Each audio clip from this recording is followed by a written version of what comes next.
So today I want to continue our work with the 130 grain Berger AR Hybrid OTM Tactical. And the powder we're using is VihtaVuori N555. We took 30 shots in the last video, 10 of which were just to function test the upper and tune the gas system because I just put the upper back together.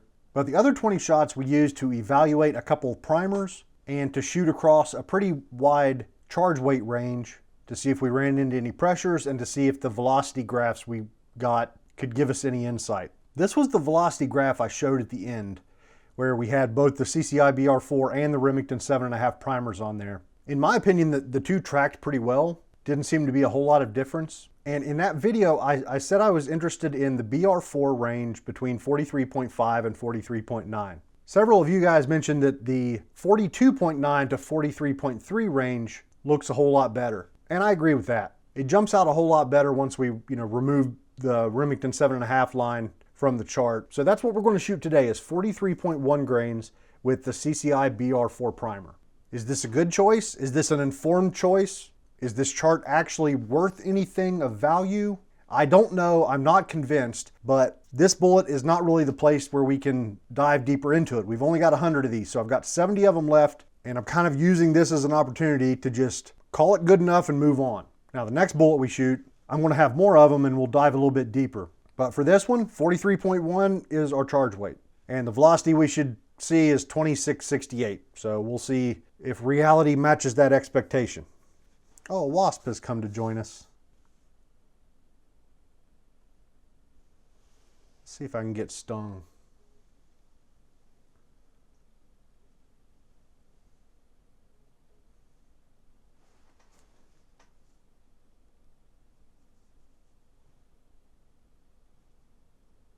We'll just let him hang out there.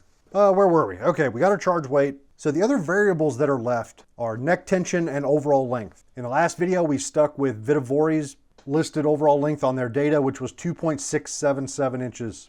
With our magazine, we can go out to 2.8 inches. So about 125 thousandths of overall length that we'd like to explore. But the other thing is neck tension. And I need to clarify some things about these dies.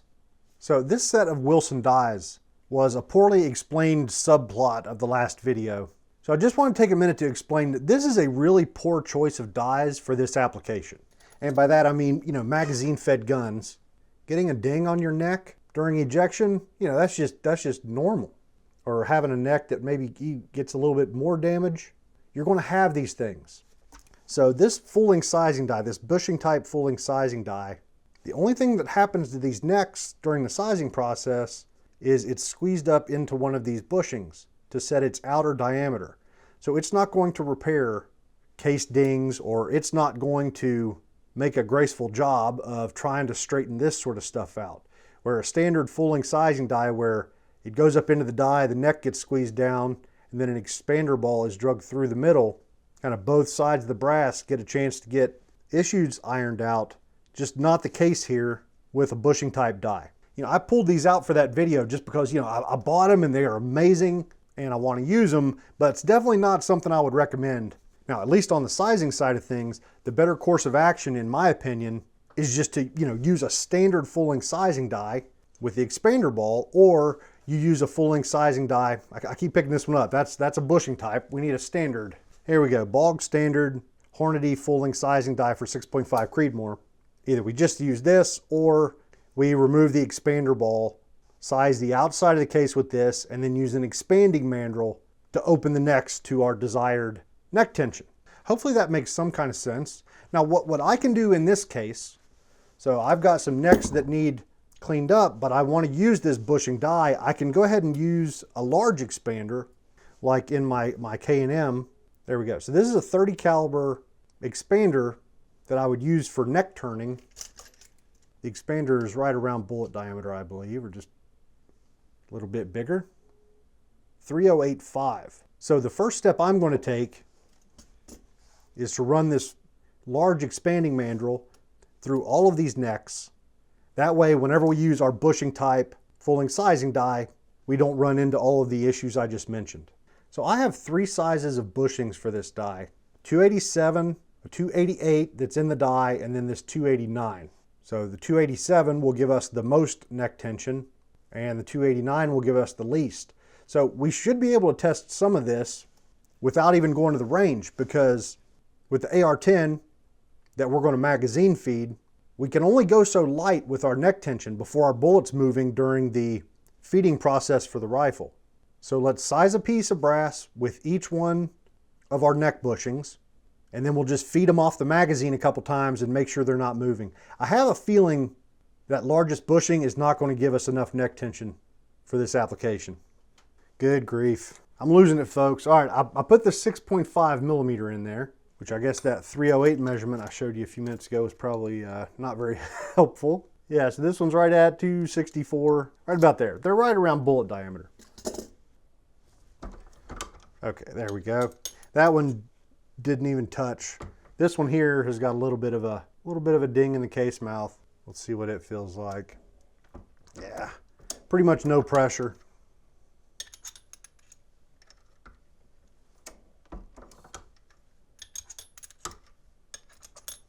Okay, last one here. Most of these just barely touch the die at all, which is good. Need to make sure I can get the bushings in and out of this die, because like once I have it set in the press, hopefully we should be able to switch bushings without disturbing any of our settings. Which, I mean, we'll lock down the lock ring, so I guess I could take it in and out. I feel like I'm missing some secret about getting those out of there gracefully. So I wonder if we could set our shoulder bump before we even install a bushing. Should be able to, I would think. All right, bring it down to where it's just lightly touching the shell holder. We'll see what that gives us. My starting headspace number is right about 1.563, so we'll shoot for 1.560.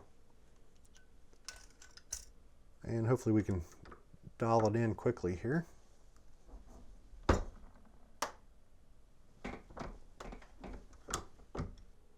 Holy crap, first try. All right, let's see if we can lock this thing down. Okay, so the lock ring feels tight, but before I go trusting that, I want to see if I can, first of all, get it off of there, I guess. I'm going to need a bigger wrench. All right, this one ought to do. There it goes. It just kind of cinched down on us a little bit there. That's good to know. I couldn't get the die body to move inside of the lock ring while it was tight. So, okay, I'm going to start with the biggest one. So this is the 289 bushing. Screw this down on top of the bushing till I feel it, and then back it off just a little bit. Let's see how that goes.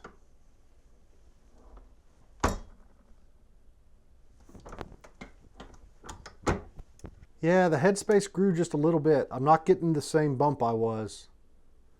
I'm getting just a little bit, so like I think it's just barely touching the shoulder. I think cinching down that lock ring somehow raised the die just slightly. So let's see if I can loosen it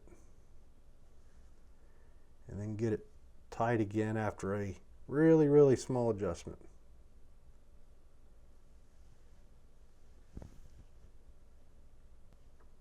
It's kind of stuck. Die is not wanting to move inside of the lock ring.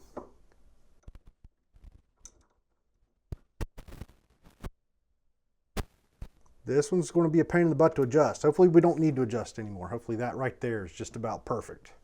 All right, still the same bushing, so I'm going to run this same piece back through again, and we'll see what we get this time.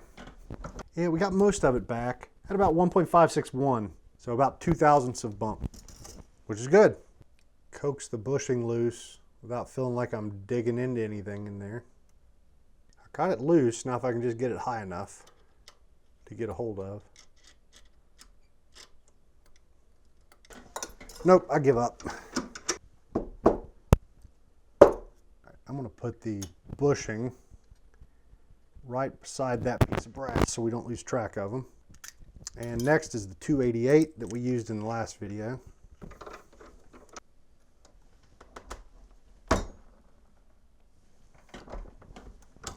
Okay, same shoulder bump here. Just want to check them all. You know, every time I take the die out and put it back in, I'm always a little bit nervous. Okay, so I went ahead and wiped off the lube and chamfered the case mouth. So I haven't installed primers or anything, but I want to go ahead and seat bullets in these 3 pieces, and we'll see if they work in the gun. Our seating die is still set from the last video, so no reason to mess around with it. Let's see, this is the 287, so this will be the least amount of neck tension. That still felt like it took a fair amount of force. Here's the 288, which is what we used in the last video. And then here is the 289. And I'm a moron, as you guys already, I guess I have my brain in expanding mandrel mode. So the 289 that I just seated is the least amount of neck tension. And it definitely took the least amount of force. Like, force definitely got easier as I went there. Good grief, can I get anything straight in my brain today? I'm kind of scatterbrained, I guess. Not a good thing when you're loading ammo.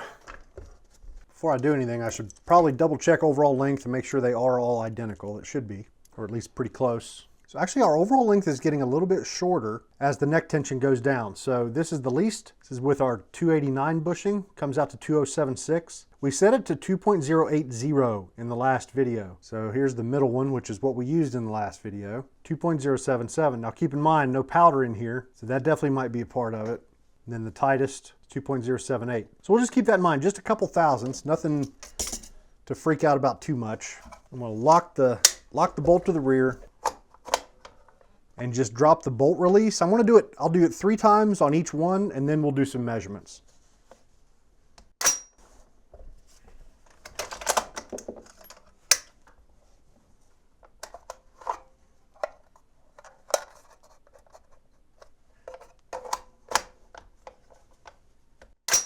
I've only done the one, and you can already, just with the naked eye, look how much that bullet has moved. How about that? That is the most neck tension. This one right here is the 287 bushing. Now, if this is right about 2.860, which I haven't measured it yet, nope, not quite that much. Total overall length is about 2.7. So it only moved about 30 thousandths. All right, I'm gonna do the other 2. We'll see what they look like. All right, so I've got a little bit of minor difficulty here. You might just see how beat up the bullets get. I'm not sure if our comparator on the ogive is going to get super consistent numbers, but it doesn't really matter. I was looking for big moves, right? So this was the most neck tension, stretched about 25 thousandths. The middle didn't stretch at all. That's the original number. 2.677 was our original target. The one with the least amount of neck tension, the 289 bushing, is about 4 thousandths, 5 thousandths long. I don't think it moved. So I don't think the 2 with the larger bushings moved, but the smallest bushing did. That's exactly opposite of what I would have expected. Other minor things in play, like the condition of the neck. Maybe I didn't clean the lube out of the inside of the neck quite as well on this one as I did with the others. I think I did. I don't think that's a thing, but it's possible. I don't know. But what I'm also wondering, I don't know a lot about the properties of metal, and I don't know what happens when you go too small with your neck tension. So the bullet becomes a mandrel, essentially, and if you go too far and the bullet is really stretching the neck, does it break down some sort of elasticity? Or is there some point where it stretches it enough to where some sort of elasticity is overcome, where these 2 still have it? I don't know. Now the good news, 6.5 millimeter is the worst place for me to test with this, because this is basically what I've got. I got 3 little bushings. But in 6 millimeter and in 22 caliber, I've got a full set of mandrels where we can adjust neck tension by half of a thousandth at a time. So we're going to be able to get an answer. It's not going to be here today. This is still a bit confusing, and I need to take a minute and decide what to do today. I was hoping this test might make it easy. I was thinking we might need this smaller bushing to keep the bullet where we want it, but it doesn't look like that's the case. We might just ignore this for a minute. We'll stick with what we shot in the last video, which is our 288 bushing. And we play around with overall length, and then maybe at the end we circle back and do a couple groups at the different neck tensions to see what that does. That's probably the way I'm going to go. Let me dream something up here. Okay, I think I've got a plan together. Here's the load data. The same Starline brass we shot in the last video. We're shooting CCI BR4 primers and our 43.1 grain charge of VihtaVuori N555. I want to start at the overall length we're shooting right now, the 2.677, but I'm going to round it off. We're going to call it 2.675. In reality, it's whatever my die is set to right now. Whatever it's set to right now is what we're going to start from. And we're going to go longer in 25 thousandths increments, and we're going to take 30 shots. So that'll take us out to 2.8 inches. So full magazine length. Now the 3 bullets I had seated for our neck tension test, they're all beat up. I'm gonna go ahead and load those as siders just so we can warm the gun up with those, and then we'll take our 30 shots. So when we're done here, we're gonna have, 37 bullets left, and that should allow us to maybe narrow in on this overall length a little bit more. I wanna cover the whole range and see what it looks like, and then maybe we fine tune from there. So I've already done all the work. Our size brass has been primed, case mouths have been chamfered, and the charges have been weighed. All of the charges were weighed with the RCBS Chargemaster Lite. If it said 43.1 when it was done, I called it good enough. And this thing's been doing a really good job. Like these 33 that I just weighed out, I think I had 2 that were over by 1/10, and I just dumped them back in and tried again. So pretty consistent, but I wouldn't call our charge weights absolutely perfect like some people might prefer to see. All right, so our die is already set from the last video and from our testing earlier, and I'm gonna go ahead and loosen up the lock on that. It was already loose. Good, so we should be able to spin this freely. And I went ahead and marked it. So I've got a mark there, then if I screw it down halfway, there's another mark on the other side. Okay, our first row, same die setting we've been using.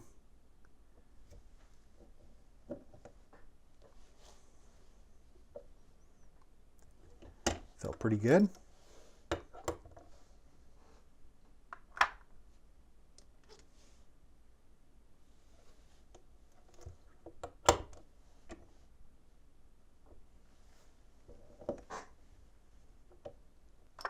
So I saw people in the comments, asking more information about this, what the advantages to this type of die are. This is an extremely tight fitting, like chamber portion of the die. So if I go ahead and pull out that seating stem and we take one of the rounds we've already seated, like it fits in there extremely tight. So tight that, sometimes once you're done seating, it takes a little jolt to get it out of there. So the case is held in perfect alignment, and then this extremely tight fitting and well guided seating stem is in there. So the flex you're seeing on the arbor press or me flopping around, and I just spilled powder everywhere. Should have seen that one coming. None of that matters. And in the last video I joked about using a hammer. You could put this in your bench vise sideways and seat it if you wanted it, and it wouldn't affect anything. Well, whatever. But just kind of the seating die as the unit is where all of the precision comes from, and how you squeeze it shouldn't matter too much.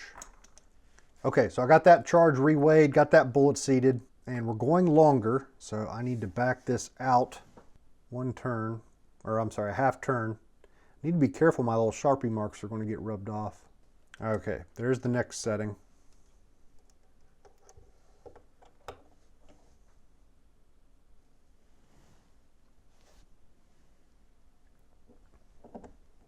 And I'm actually going to measure overall length at the end.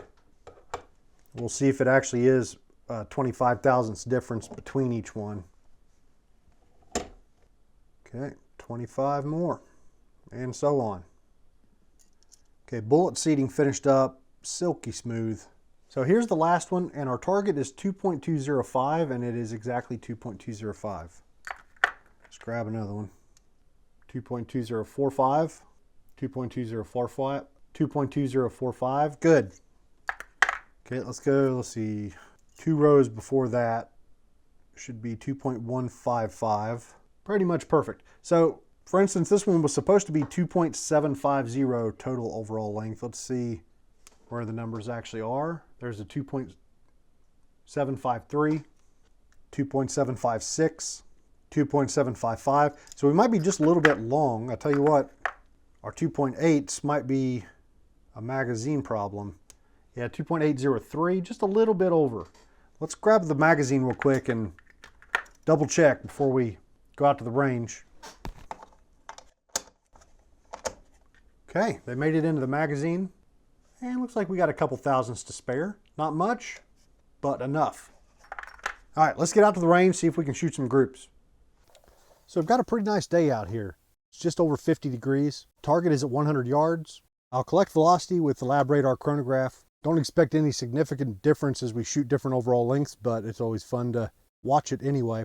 So the first 3 shots I want to take, these are those bullets that we boogered up and then I loaded them into some other brass. Let's get the gun warmed up, make sure we're zeroed. Let me find us a dot to shoot at. All right, second row, last dot. If I'm remembering correctly, we were zeroed pretty close. So that should pick them up. So this is a 20-inch barrel with a 1 in 8 twist, and our velocity last time was 2668. So let's see what happens. Someone was asking about my bolt. I am using the JP high pressure bolt with this ballistic advantage barrel. So let's get warmed up.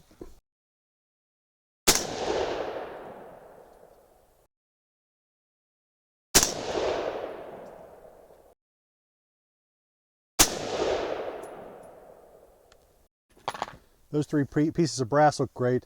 I only got 2 velocities because I didn't have the lab radar armed properly to begin with. We got a 2629 was the second shot, and then the third shot was 2642. Slightly lower than we were expecting, but that's totally okay. Oh, back to the gas block, the Superlative Arms bleed off style gas block, or you can use it as bleed off or restrictive. I'm trying to get it set up in bleed off, and it's been working okay, but my brass, I think I'm completely, missing the deflector. It's basically going straight back. And in the last video, we had a couple times where it failed to hold the bolt open. And I saw some commenters mention that they had tried and failed to get this set up. So I've turned it in a couple clicks. I want a little bit more gas, maybe bring the ejection pattern forward just a little bit. But most importantly, I'm just really happy with the way the brass is coming out. And maybe it is, because it's just missing the deflector completely. No big dings, no big problems. So I'd like to maintain that. Okay, our first load for real, which I need to clear shot marker. Oh, those 3 shots were 0.96 inches. Yeah, who cares? Those bullets were all banged up. Let's go over here to our first dot, and let's do one for real.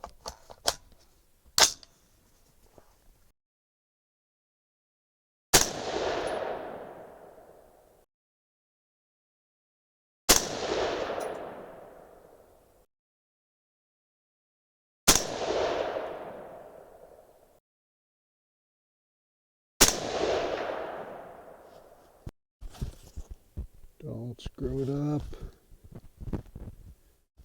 Don't screw it up.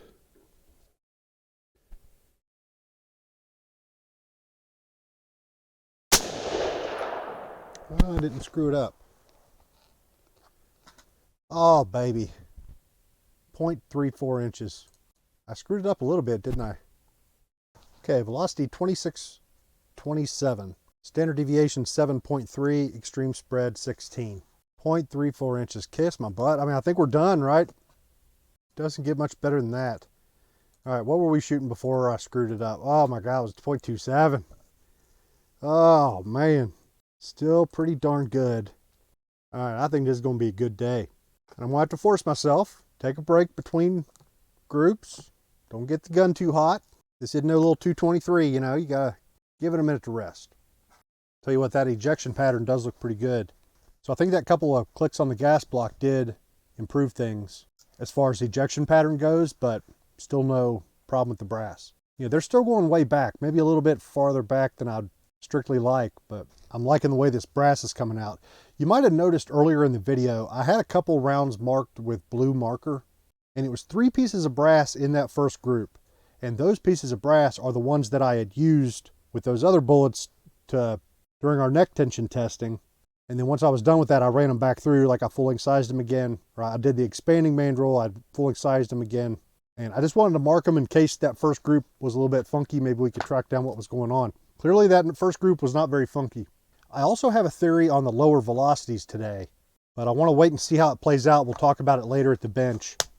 Okay, this is 25 thousandths longer, 2.7 inches overall length.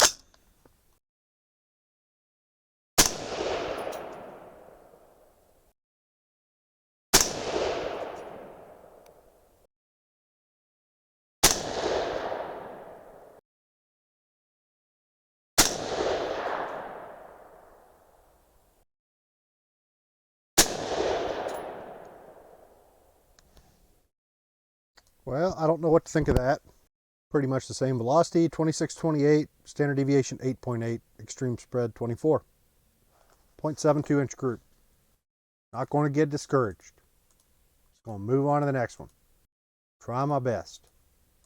All right, 2.725 is next. And I'm going to, I like to have somewhere to rest, like on my arm, kind of like here, my trigger finger.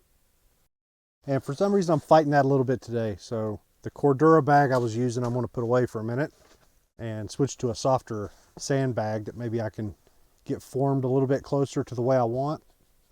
Maybe that'll help. The hold feels good. The bags are feeling good today. It's mainly my trigger that I'm fighting a little bit. Here we go.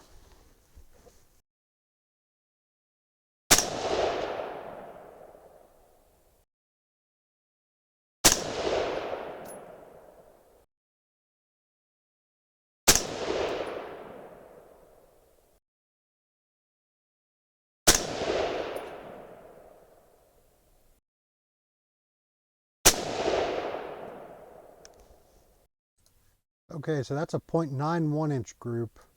Velocity 26.36, standard deviation 4.7, extreme spread 10. Those felt like good shots. Like that felt good. It felt really good.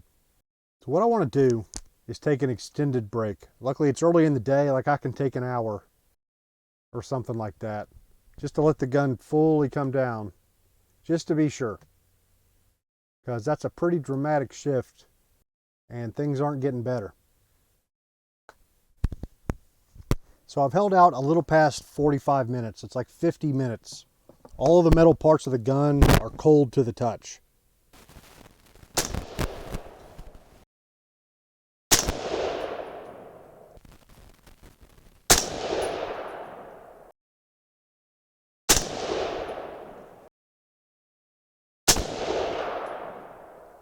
Velocity 26.26, standard deviation 6.3.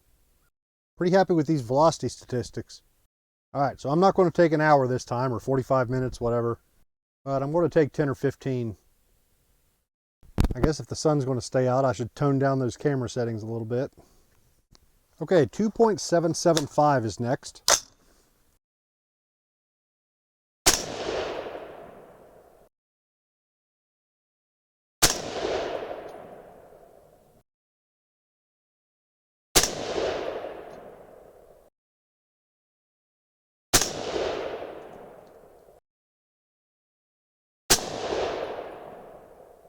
Okay, 0.90 inches, 26.25 and a 6.5 standard deviation.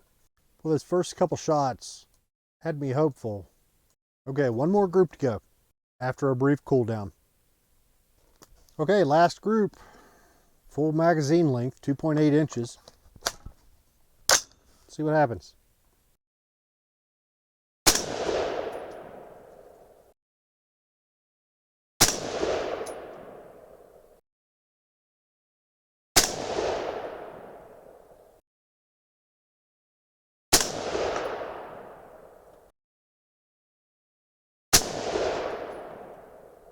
Okay, so we finish off with a 0.77 inch group, velocity 26.31, best standard deviation of the day, 4.3.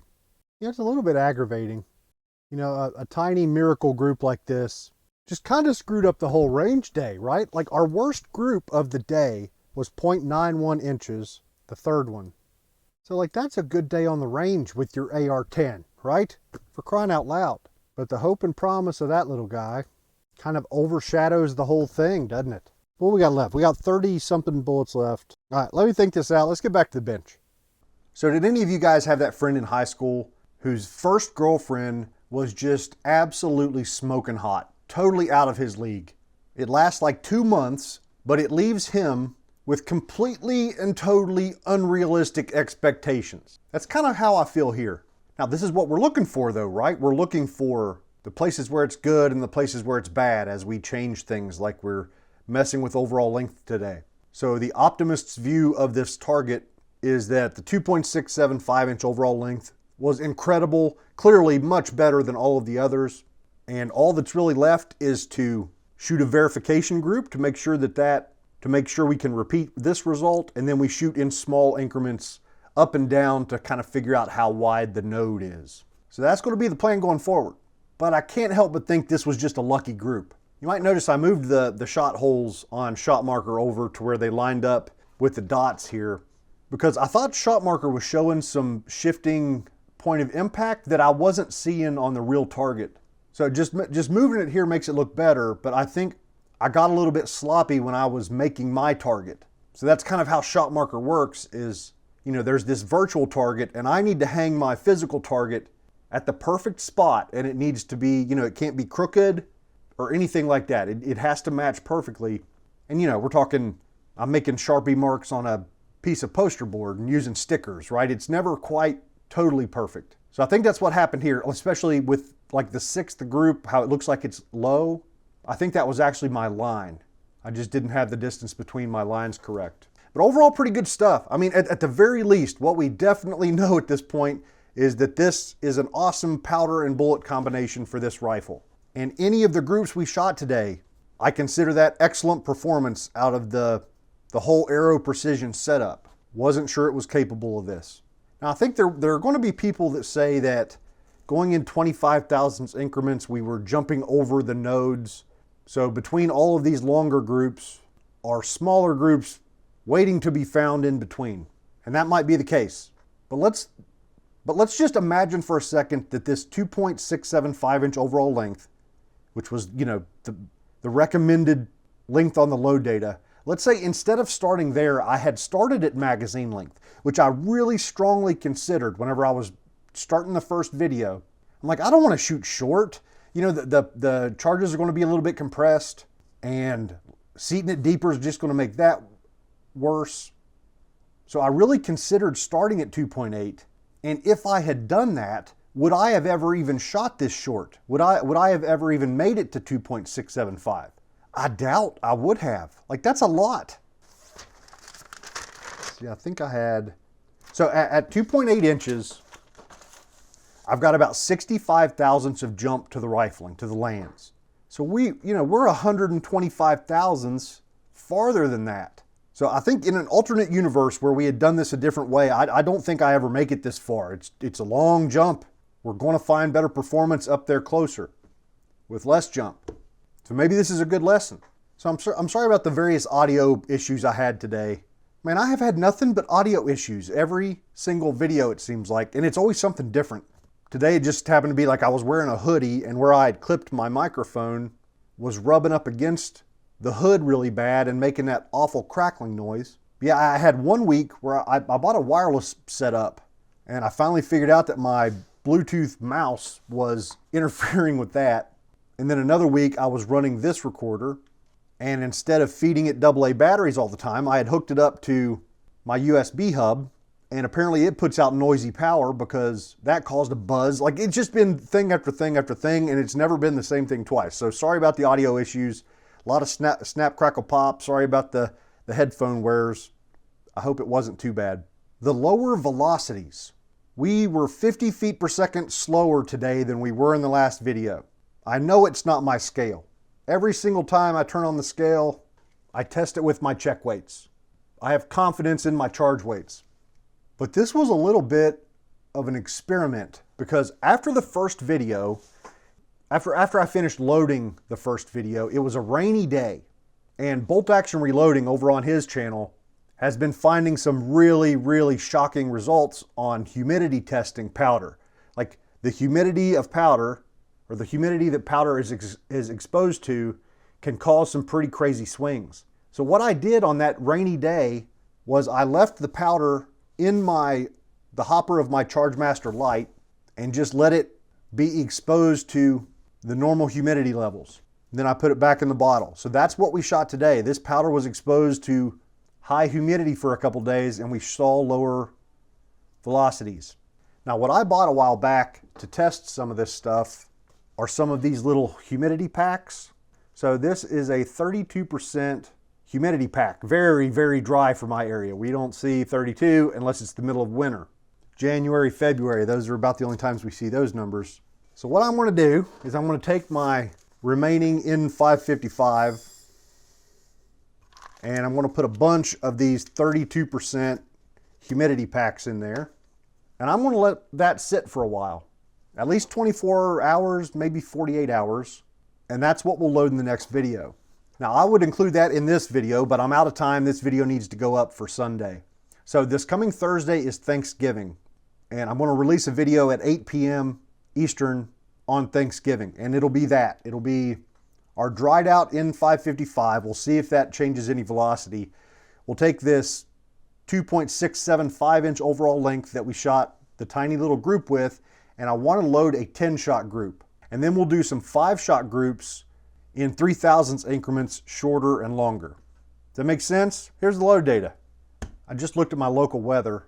Looks like I could shoot this Tuesday or Wednesday. All right, here's the plan. I'm gonna load this ammo tomorrow night. So this powder will be in the dry environment for at least 24 hours. So 24 to 30 hours. I'm not sure if that'll be long enough to make a difference, but that'll work out. That'll put me on the range on Tuesday, and there's no rain on Tuesday. And leaves me time to edit for Thursday. Perfect. Okay, that's the plan. We've kind of just moved past the topic of neck tension here in this combo for the time being, but like I mentioned earlier, we'll be exploring that in a lot of other contexts, and then we can circle back to this the next time these bullets come on the market, because they're just not available right now. So, all right, that's it. Hope you enjoyed it. See you on Thursday, maybe. All right, have a good Thanksgiving.